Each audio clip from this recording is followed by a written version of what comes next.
Good afternoon. My name is Linda Pantel, and I work with the Career Development Team here at the University of Chicago in Hyde Park.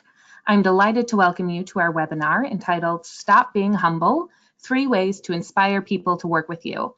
The recording will be shared with all registrants in the next few days. Today's speaker is Dr. Jinnie Cristerna. Jinnie is a nationally renowned mental health expert and founder of the International High Achievers. She is also a frequent speaker here for Mind Your Career series, and we are happy to have her back. It's my pleasure to hand the controls over to Jinnie.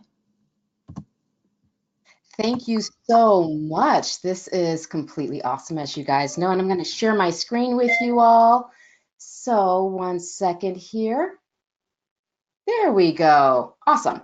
Now, I want to lead off by just saying thank you all for giving me an entire hour of your time, because I know that there's things that you guys need to get done. There's a lot of stuff competing for your time and your presence.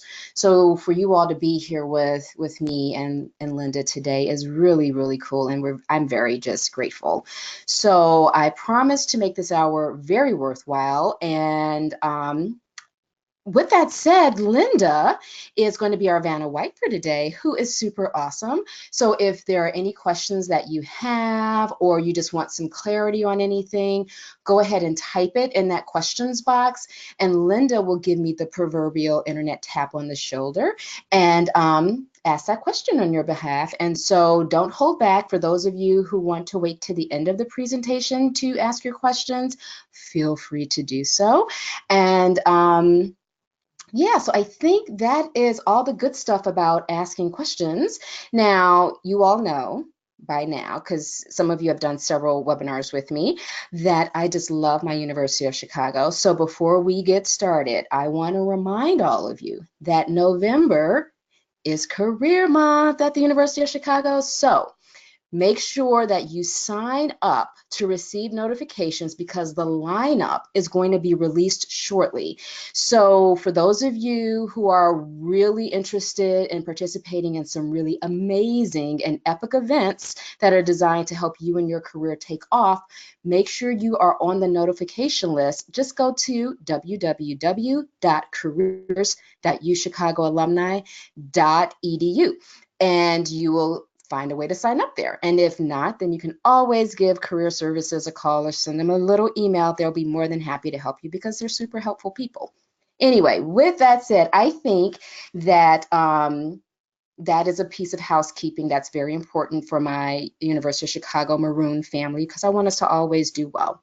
Now, the next bit of housekeeping is something that I know some of you have already prepared for, but just in case, I'm going to be going through some pretty basic stuff that you probably already know, because you guys are all pretty well read. But for just kicks and giggles, go ahead, make sure you grab some paper and a pen, just in case I throw out something that you think is interesting, you want to check into a little bit more, or actually is something new that you just learned today. Just for fun, if you want to grab something to write down, some thoughts and ideas and questions. Go ahead and do that now, so that way you will have the resources you need just in case. Now, I'm going to grab a sip of water before I begin. And okay, Linda, here we go. So let's go on to talk a little bit about me, because we know one thing about our audience that does these webinars with us, and it's open to everyone, we know that you guys are educated consumers. And with that being said, we want to make sure that you know about the presenters, so you can make an educated and informed decision about how you're going to digest that information from the individual.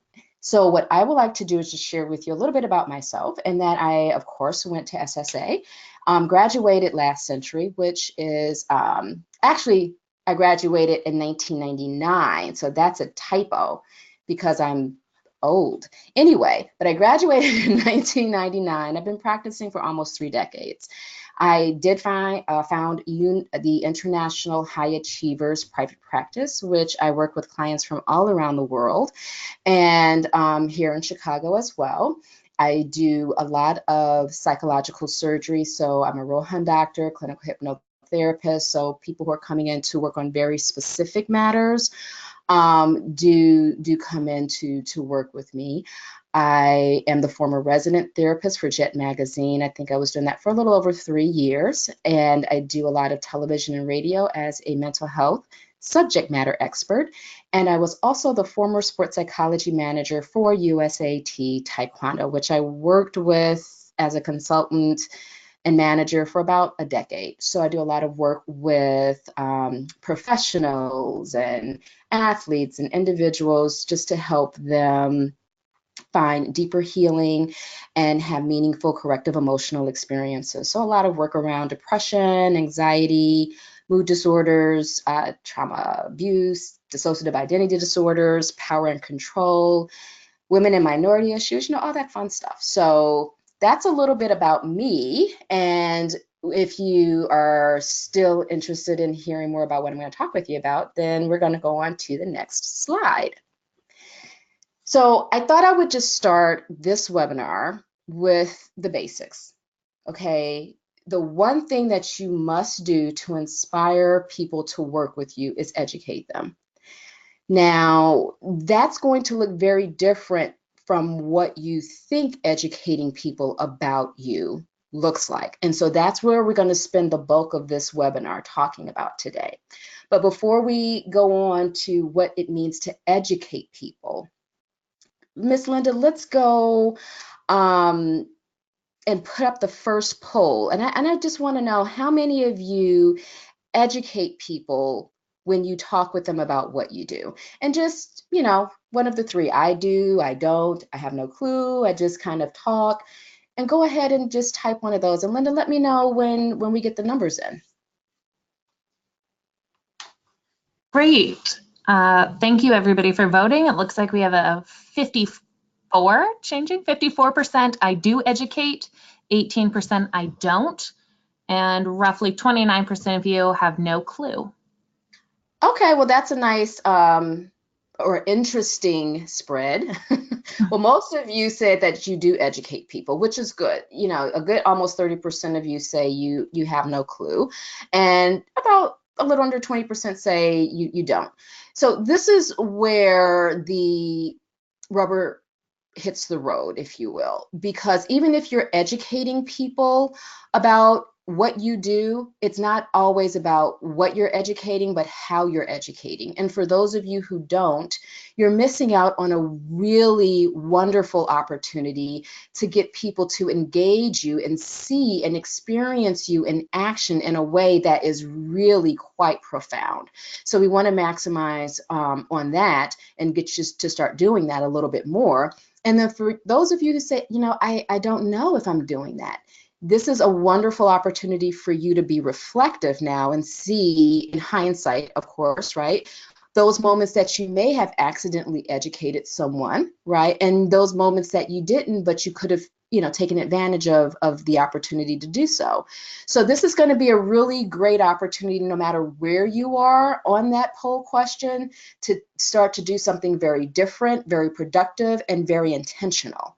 So we're going to do that in a way at the end of this webinar. You should have an opportunity or an idea of how to do that in a way that actually enhances your value, that teaches you how to transfer your skill set to different environments based on what it is you're looking to do and what they're looking to do with people like you who have that particular skill set. And I'm going to say something really, really very pointedly here, which is this is applicable to everyone who is working or who's looking to work with people. I don't care if it's as a volunteer or in corporate America. If you're like me, a social worker, right? I've worked with quants and traders and attorneys and doctors and soccer moms and athletes, right? The skills that you have, believe it or not, is very transferable to pretty much any environment. So you really want to start thinking about what skills that you have that you're really proficient at, and how you can transfer those skills to different environments and apply them to different situations. So I really want you to put your thinking cap on today, because I'm going to push you and challenge you to really shift the paradigm a little bit and who you are and how you think about what you do, because that's really going to be the connection between you and another person or group, okay? So we're going to go ahead and move on. Uh-oh, am I doing this? Oh, I should do this with my mouse. Well, look at that. Okay, there we go. So let's go to the first piece on how to educate people about you. So right now we're just going to talk about, generally speaking, how do you do that? So everything that you see on this slide, you can read for yourself. I'm not going to go over it and just read it to you.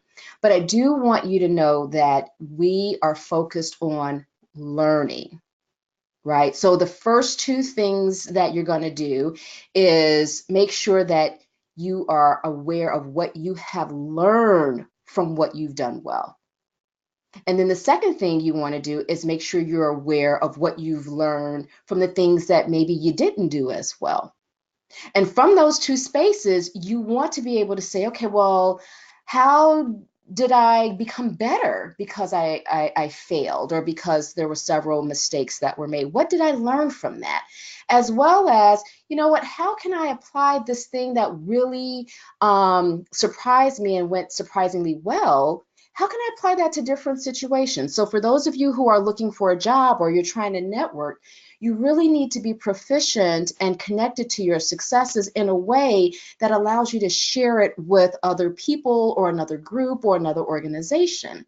Now, that doesn't mean you're going to be extremely proficient right away with being able to say, oh, I can, at the drop of a hat, apply it to quantum mechanics or to finance or to social services. You might be, but that takes time. For me, I can pretty much apply my skill set to any environment or to any situation. But for those of you who are not aware of your skill set and your proficiency just yet, these are some of the things that you do want to start thinking about, because those are the things that are at the core of educating people about you. Okay, and then once you become aware of those things in a very fundamental way, if you're in an interview, for example, or if you're networking with someone, the one thing that you can do that really starts to get people to gravitate towards you is share what you're interested in doing so you can learn even more. That childlike type of curiosity is going to actually wake people up. It's going to ignite something in them that they're not even aware of happening. Right? There's just something about you, your magnetic presence, your desire that gets them to feel alive. So you really want to be mindful of those things, not because you're going to educate them at that point about something you already know, but you're saying, I've learned these things, and you're counterbalancing it with, and I would love to learn more. I'm not done yet. So those things that you've already done well and not so well, there's gold coins and gold nuggets all over the place. Make sure you go back and pick them up. Anything that you have not learned from, you've wasted your time on. So go back, write those things down as best you can. Understand that you'll add to them or maybe enhance them at some point. However, you always want to make sure you're focused on learning, not showing off. And we're going to talk about why. Now, when we educate people about ourselves, we always get really surprised. We go, oh, they want to know about me. Oh my goodness, this is so exciting. Oh, wow, right? So we're a kid. Okay, so now we're going to talk about those first three things in the last slide, but we're going to go a little deeper, not too deep because we only have an hour, but we're going to go a little deeper. So now what we're going to focus on is what you have learned, not just academically, but what you have learned by applying that theory or that knowledge in the real world. Because believe it or not, when you go into an organization or a company, whether it's a social service organization or a Fortune 50 company, they're wanting to know, well, what happened when you did that? Because they don't want to make that same mistake again, or how well did that go so they can try to duplicate it. Now, even though those first two are really cool and it's very quantitative, right? You're kind of applying, stuff in the real world and coming back beaten up or like, the death of a salesman, having conquered your demons. The best stories that help educate people about you are the ones that were completely a fluke. And those are the ones that have the funny parts, the parts that just kind of, keep you on the edge of your seats. And it really gives you the personality that makes you human. And we'll talk about what it means to really be human when we're educating people about who we are and what we do.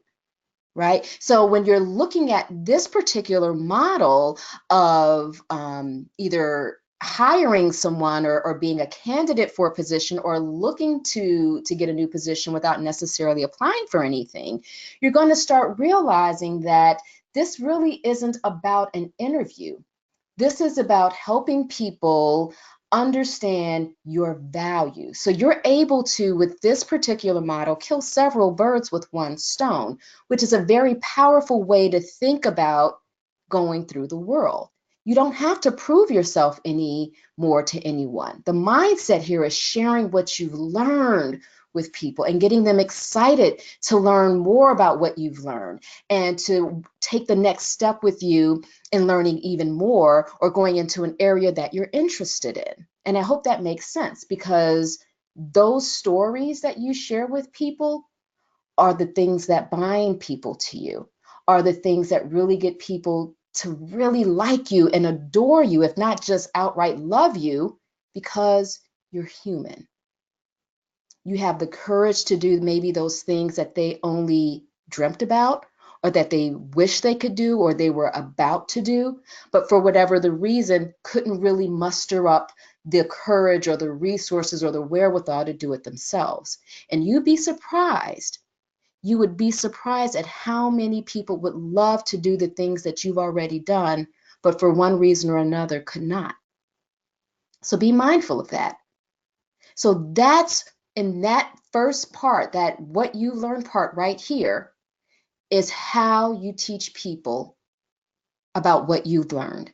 And that is the beginning of them pulling themselves to you or drawing or wanting to get close to you. The next piece is you want to share how you felt about that experience of learning. Right? And we don't want to drag it out into a 18-part epic mini series or anything like that. But you do want to start to share with people things like, I was really excited. I was so nervous. I wasn't sure what was going to happen. And then, right? So sometimes we'll say but it's so much more powerful to say the words and then. When you start off with the feeling of an experience, whether it was just kind of a feeling of demise or, uncertainty or feeling unsure, and then you say, and then this happened, right? If you think about a story or your life as a play, and there's 3 acts, act 1, that's the setup, that's what you're born into, right? And then these things happen. Act 2 is, well, now what do you do about it? How do you get yourself out of it? And then act 3 is, you coming out the other side either as the hero or defeated. If you think about the hero's journey, wonderful book, right? You'll start to understand the art, not so much of storytelling, but the art of the experience that you have. Yes, it's a book about storytelling, but I'm wanting you to focus on the art of your experience, understanding what you've experienced, because when you're articulating what you've learned, it's because you reflected in some thoughtful and productive way on your experiences. People aren't hiring you for skill per se. They're hiring you, or they're looking at you, or they're drawn to you because of a unique set of experiences that you bring to their lives that they would like to participate in, although indirectly. And then the last part is, what parts of your learning is transferable and how? So this goes back to something I was touching on a little earlier. You have to know what you're proficient at doing and how that shows up in the world in so many different ways, very much like your personality. Now, if our personality, unfortunately, is very rigid, our ability to interact with different types of people is extremely limited. However, if our personality is robust and free and childlike, right, full of curiosity, not childish, which is very me, but very childlike, everyone wants to play with you. The social skills that we learn in kindergarten are the same social skills that we use as adults.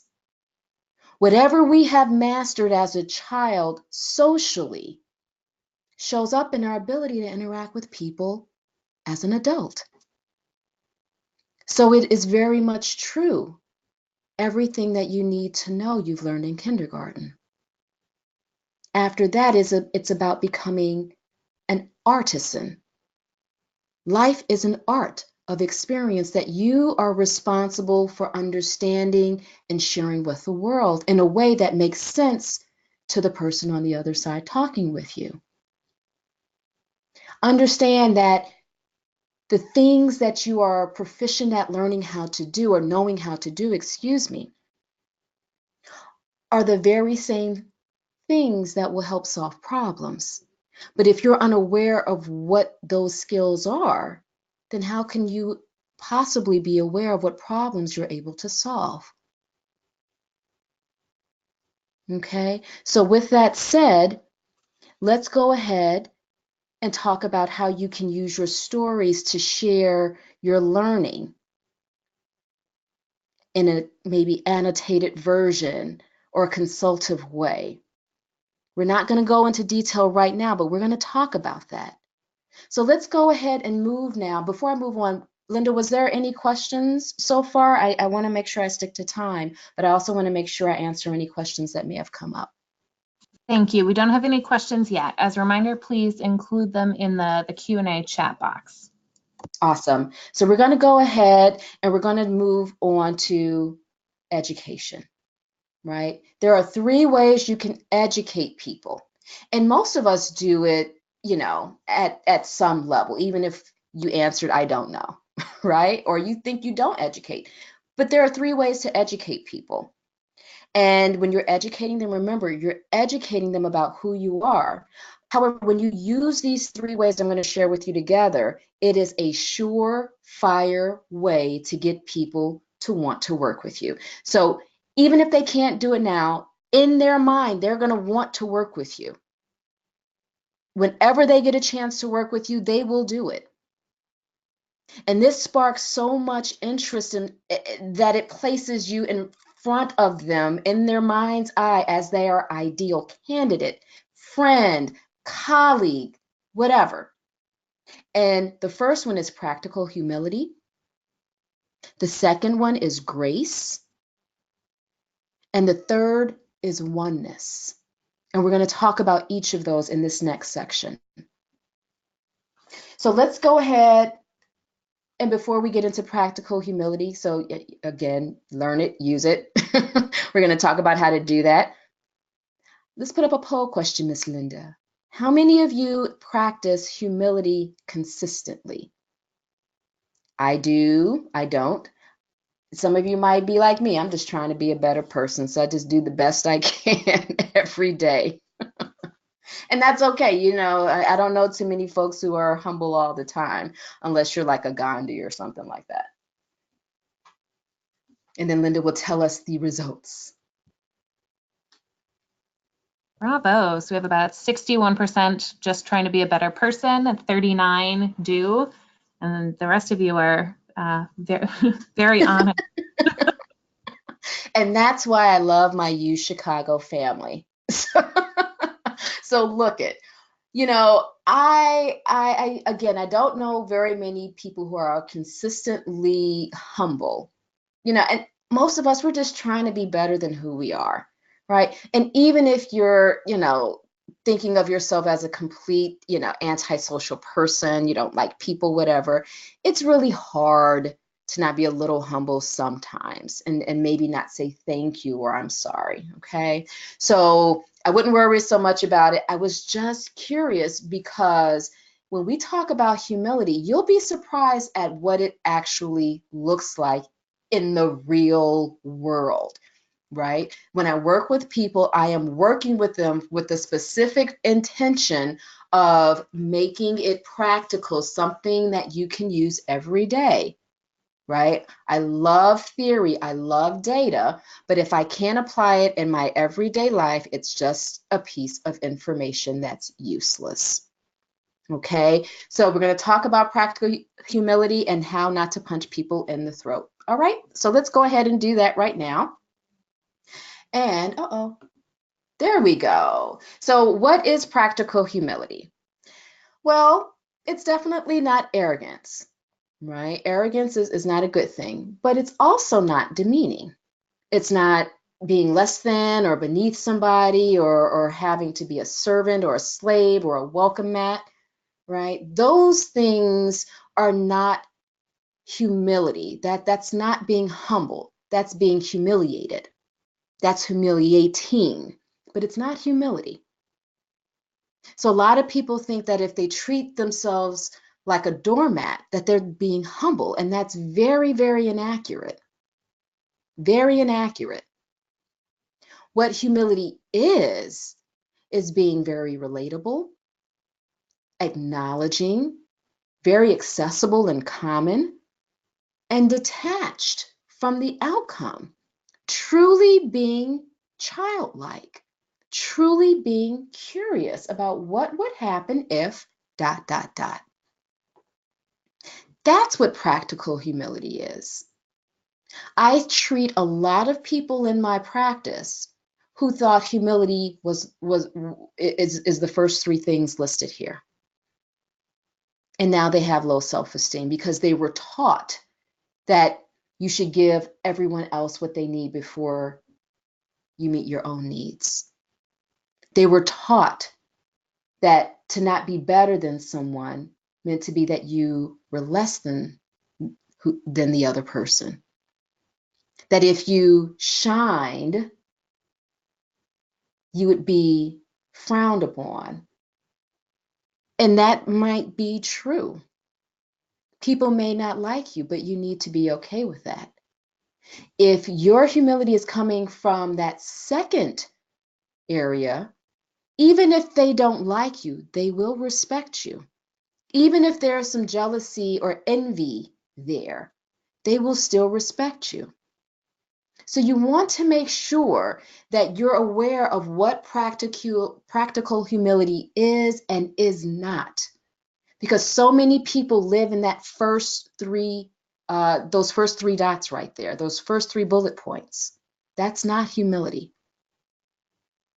Okay, so now let's go on and let's talk about the personality. Now, I say personality, as many other psychologists and therapists say, that's your ego.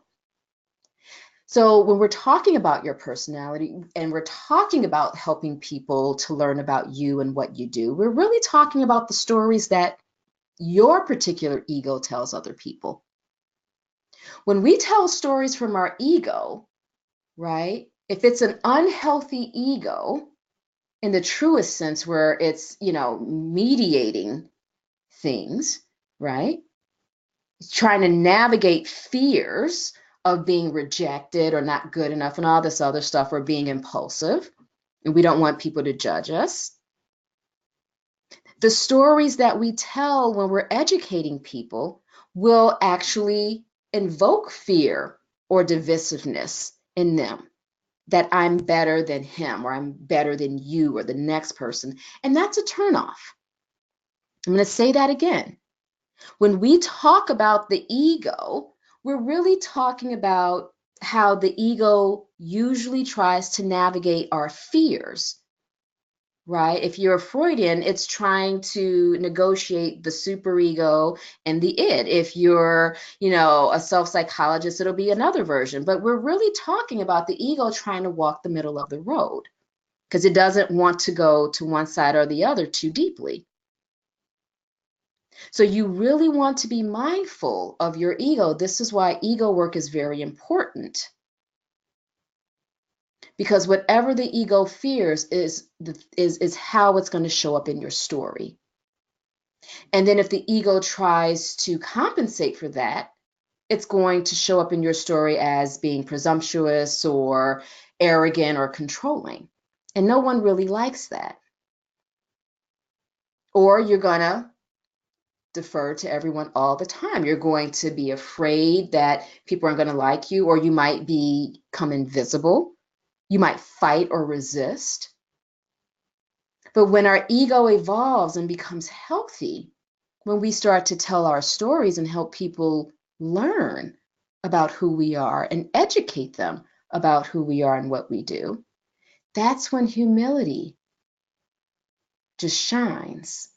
And instead of you thinking you're going to outshine someone, when you speak from your higher self or your wise self or your soul, whatever you want to call it, if you like it, I love it, don't really care. You realize that your light can't dim anybody else's, because instead of seeing yourself as this huge light bulb, you see yourself as a candle going around lighting other candles.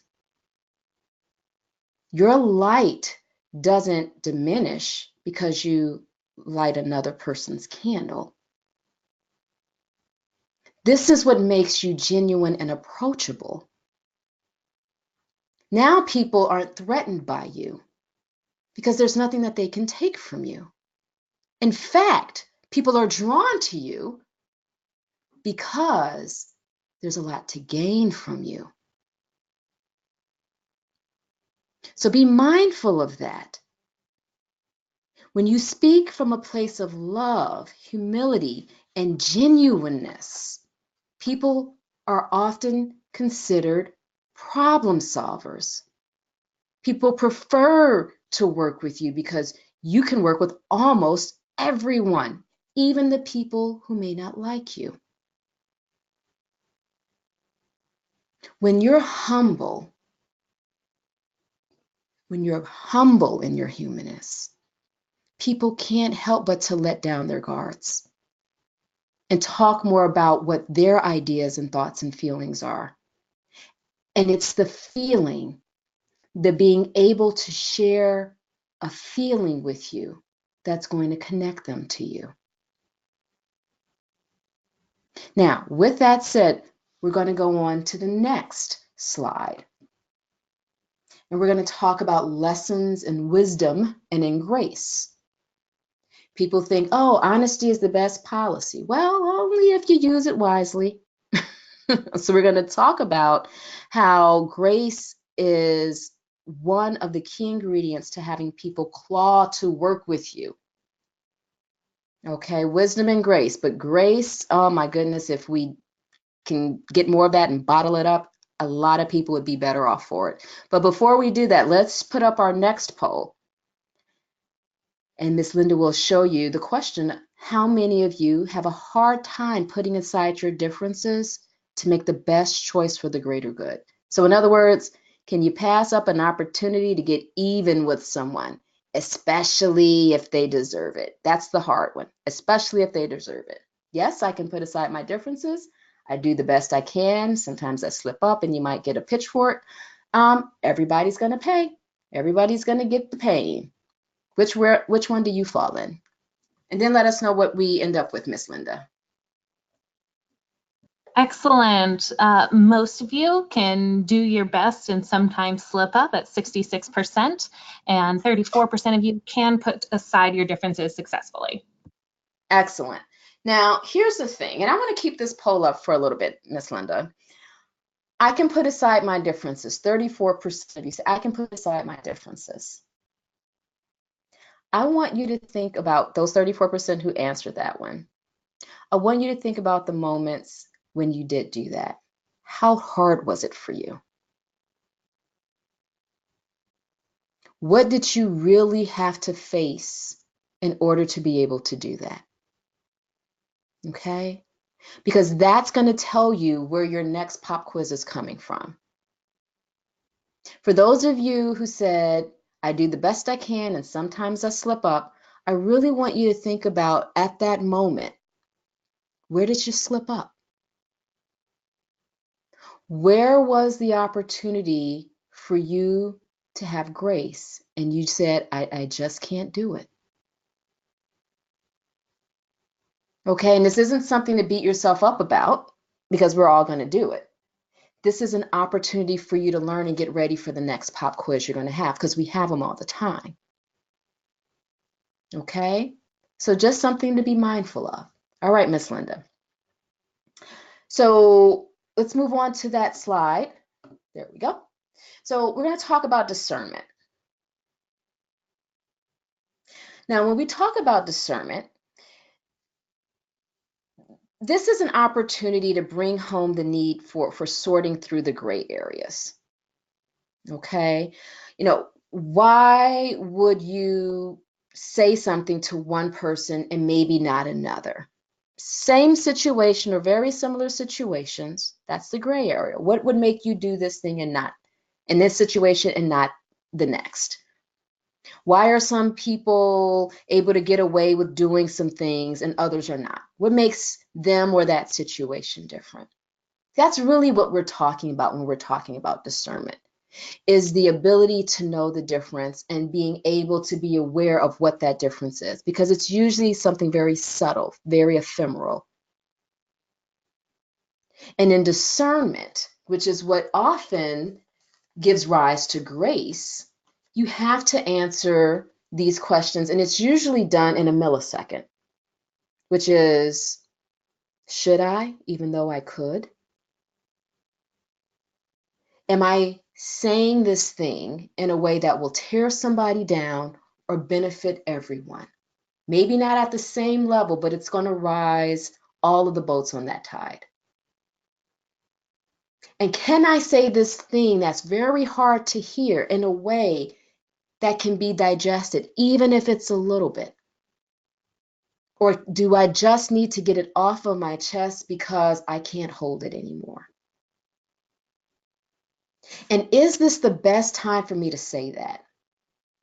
Should I wait until that person is comfortable? Should I wait until the morning when they're more alert and present because they're really tired now? Right? Just knowing that being a bigger person doesn't mean that you're a pushover, right? If you say, I'm going to wait, or I'm not going to do this, or this person wouldn't be, able to take it in, that doesn't mean you're being a doormat. That just means the timing isn't right, because you want it to have the most positive and powerful impact, not just an impact. And the whole point of developing discernment, which can take some time and definitely some energy, is understanding that wisdom, which is the thing that most people look to hire, we want someone who's seasoned, who's wise, who's experienced. That is the product of having discernment. Now, one of the things I've worked with a lot of traders, prop traders, and for those of you who are prop traders or know people who are prop traders, you know that once that money is gone, it's gone, right? This isn't, an investment portfolio of sorts, if you will. But they make the best decision they can with what they have. And then it's done.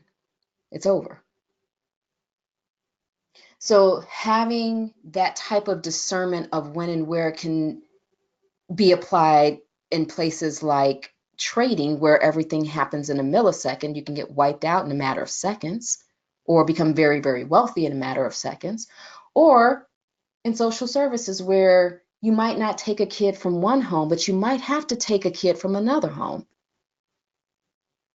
Right? Those stories are live and living examples of your wisdom, of what you've learned. Remember, several slides back, we talked about that.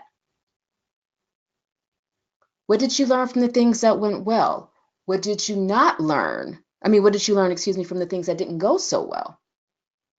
You have to be able to have the ability on the inside, that inner strength, to look at yourself in that way and to objectively assess, thank you, where your weaknesses and strengths are and what you learned from them. Okay? So we're going to go on to the next slide, which is the final act of inspiration. And that is called oneness. So we're going to put up our last poll. And that last poll is, how comfortable are you with sharing? Are you very comfortable, somewhat comfortable? Or if you touch my stuff, I'm going to punch you in the throat. And please feel free to answer honestly. And then Linda, let us know where people are.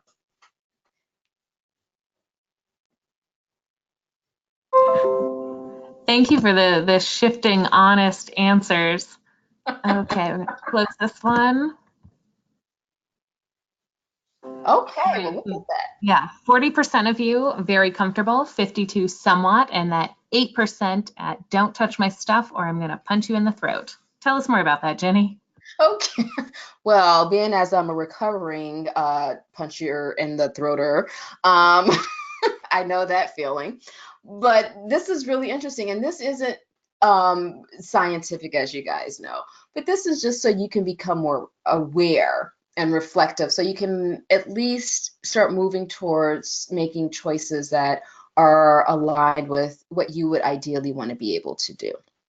So for those of you who are very comfortable with sharing, that's great. Just know what your boundaries are, because inspiration requires boundaries, right? But those boundaries need to be aligned with who you are and your experiences that are learned experiences. For those of you who are somewhat comfortable with sharing, that means you have some boundaries. I would encourage you to go back and review them. What boundaries do you have that might limit or prevent inspiration in others? That if it wouldn't kill you, you could go ahead and extend the boundaries. Or do you need to hold to that for whatever reason, because it would cause more harm than good, and that less or fewer people would be inspired? So this is about now becoming consciously aware of where you stand. And for the 8% of you who I call my brothers and sisters in a past life, who will punch someone in the throat because you don't want to share, I feel you. I was the oldest of 3 girls, and we were only girls, so bless my dad's heart, right? You know, sometimes you just got to say no, right? However, with that said, I encourage you to identify at least one thing that you can at least try to share. And I don't want you to start with anything huge. I want you to start with something very small that it wouldn't matter. You could not care less if you shared it with someone. We're going to take baby steps here. So really starting in places that are safe, and just see, how that feels. I'm not saying do one new thing every day, because that's too much. That would be overload. But start with one thing that you would like to share, and give it 21, 30 days and see how you feel. And then, maybe add another one or not. I mean, if by 21 days you've punched someone in the throat, we should probably start over. Let's not do that. So, and just kind of look at another thing you might want to share. Okay. So with that said, we're going to go on and we're going to move to that oneness. Uh-oh. Can I go back? There we go.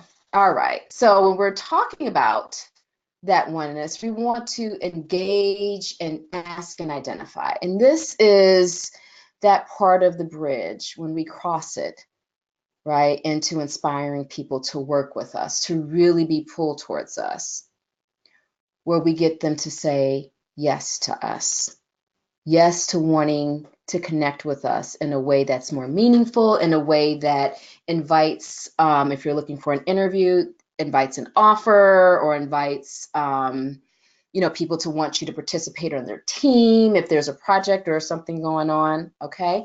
So you want to place your interest in the stories and experiences that they have now. So you're going to take the same formula and now you're going to apply it to them. Ask them what they've learned or observed from the things that went well or from the things that didn't go so well. Ask them to share with you what would they like to do in the future? What would they like to learn about, or what are they curious about? And then locate those points of synergy that really piqued you all's interest that you can explore together. So even if it's not up for discussion or on the table, if you're doing an interview, because I know a lot of you are probably, getting ready for an interview. Even if it's not on the table for an interview, there's a synergy there. So remember that a lot of job offers don't necessarily come from you applying, or a lot of invitations to participate on special projects within a company, isn't, something that comes from applying. It's something that people often recommend you for or consider you for before it even becomes available, or at least formally, right? So it's one of those things that you want to be mindful of, but because of that poll question that I asked earlier with those three, I share, I don't share, I'll punch in the throat. It's a real thing, right? And I chuckle because it's a real thing. But people who don't like to share rarely inspire others, like I shared with you earlier. Because look at what happens when people work on a team with someone who doesn't like to share. You'll find that the person who doesn't like to share might sabotage or hold back. And, same thing, if you're having a tough time sharing, it might be harder to have some overlap with other people who might share a similar connection or interest because a part of you is closed off. Again, that doesn't mean you open yourself up like a book. That's bad boundaries. But you do want to be aware of those things that you could do better, more efficiently, or differently based on how you see yourself. Because when we're educating people about who we are and inspiring them to work with us, we're really inviting them into our world and asking them to invite us into theirs. So we're co-creating in a very real way. So those are the things that you can do to get people inspired to work with you. I use it all the time. My clients, I teach them how to use it all the time. And it's something that really does work, but only if you're willing to be reflective. Because people are not hiring your skill set, they're hiring you. And you can be the smartest person in the room, and University of Chicago is great. We are one of the top universities in the world. But it means nothing if no one wants to work with you. You can be super smart, but you gotta have the ability to inspire people to want to work with you, even if it's just a little bit.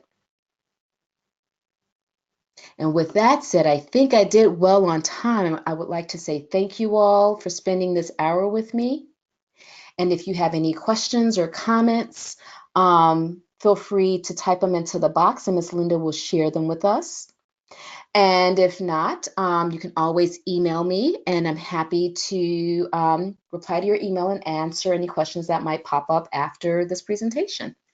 Thank you, Jinnie. We do have a couple questions in the queue.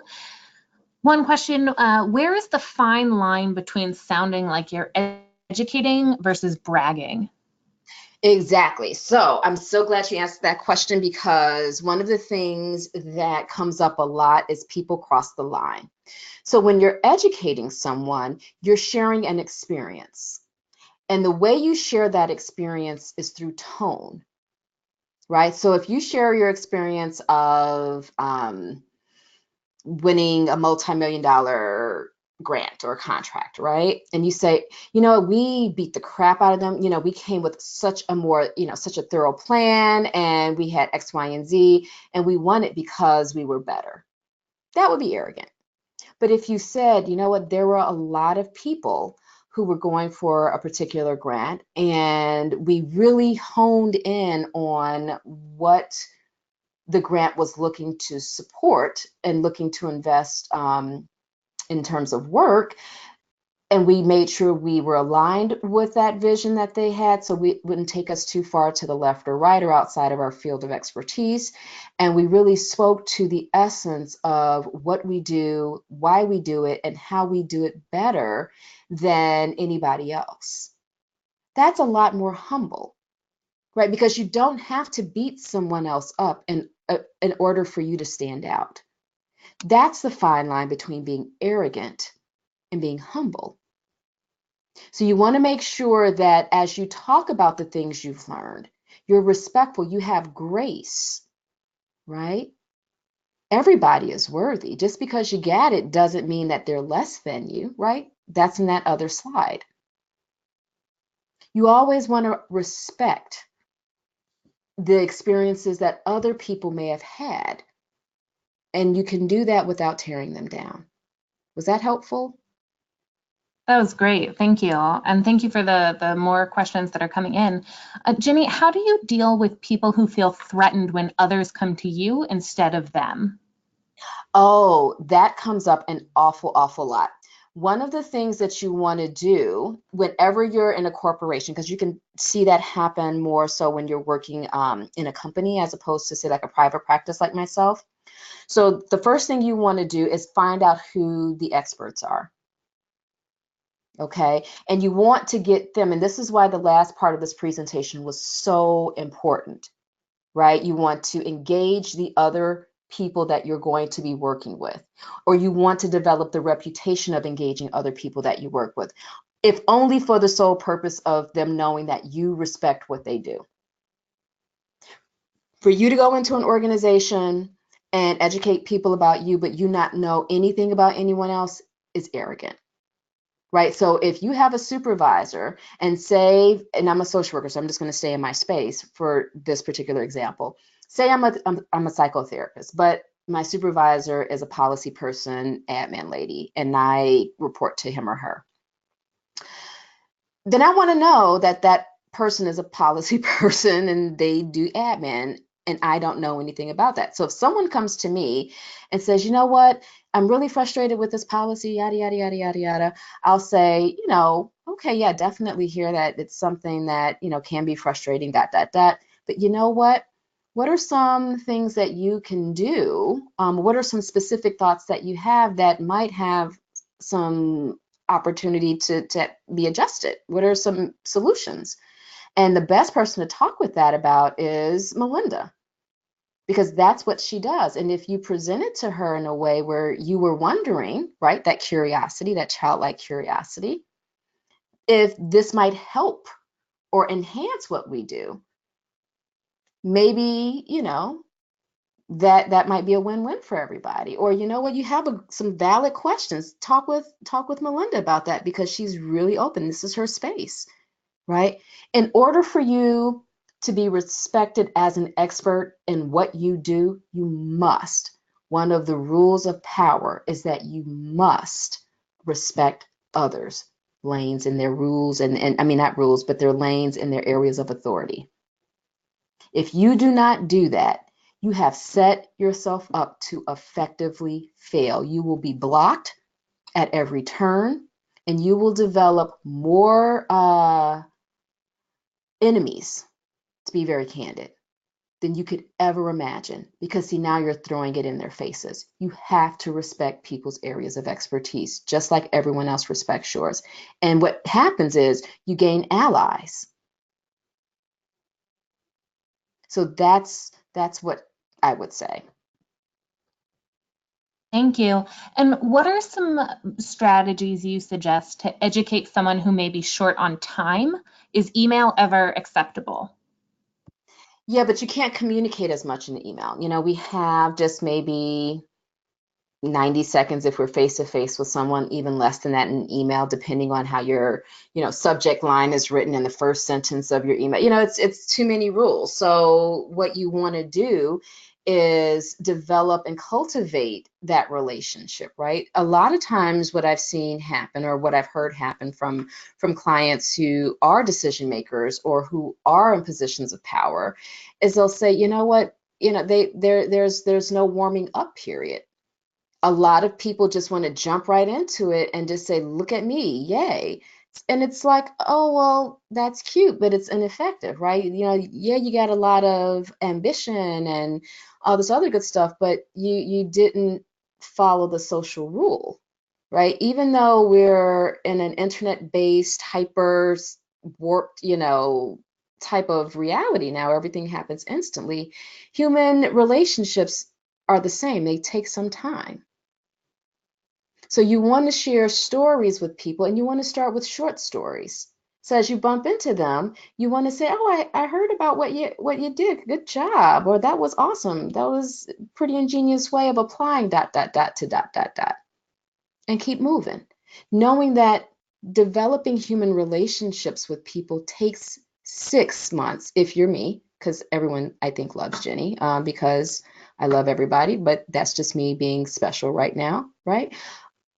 But 18 months, sometimes 24 months, right? So if you're super outgoing and just really like people and very comfortable and safe in your space, it doesn't take you any time. But if you're not, it's going to take you a minute. So just give yourself that kind of awareness and allow that to sit with you, because it doesn't come easy unless your reputation precedes you. Hence, develop your brand and your reputation now.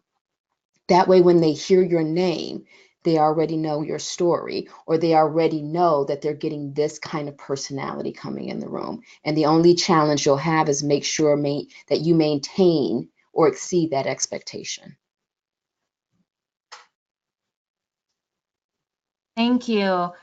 Unfortunately, we are running out of time, so I'm sorry to the few questions we weren't able to get to. Thank you, Jinnie, so much for this very informative and engaging presentation. I think I can speak for everybody on the phone for this, that this was very, very useful and helpful. Thank you for outlining it in 3 simple steps.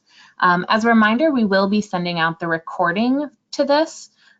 You'll get that in an email. It'll also be on our YouTube channel, so please feel free to share, and stay tuned for the release of our November lineup of Career Month. That is coming up shortly. We have about 15 webinars planned, a really great, diverse range of topics and speakers. So if you liked what you saw today, please come back and join us in November. Thank you, everybody. Thank you to Jinnie for joining us again, and have a great afternoon.